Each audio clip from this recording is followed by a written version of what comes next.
Hello everyone, welcome back to my channel.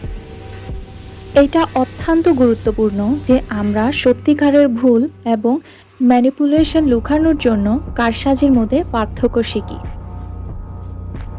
কেউ যদি সত্যিকারের ভুল করে, সে ভুল স্বীকার করে, ক্ষমা চায়, দায়িত্ব নেয় এবং তোমাকে যেভাবে খুশি প্রতিক্রিয়া জানানোর স্বাধীনতা দেয়।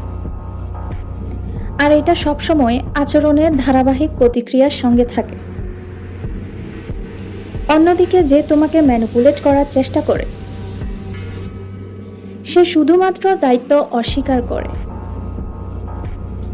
তোমাকে এবং অন্য কাউকে সবসময় দোষ দেয়, ভুল স্বীকার করতে পারে কিন্তু ক্ষমা চায় না, এবং তোমাকে ধীরে ধীরে সে ব্যাপারটা ভুলে যেতে চাপ দিতে থাকে।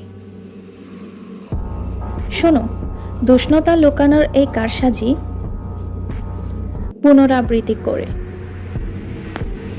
আর এই সার্কেলটা বারবার রোটেট হতেই থাকে।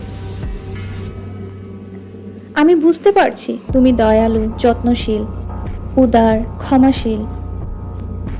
আজ পর্যন্ত তুমি সত্যিকারের ভুল এবং ম্যানিপুলেশন লুকানোর যে কারসাজি, সেটার মধ্যে পার্থক্য বুঝতে পারোনি। তোমার কাছে স্পষ্টভাবে বোঝার জন্য একটা রোডম্যাপ আছে, তাই সেই প্যাটার্নটা দেখার চেষ্টা করো, বিশ্বাস করো এবং সেটা অনুযায়ী এগিয়ে যেতে হবে।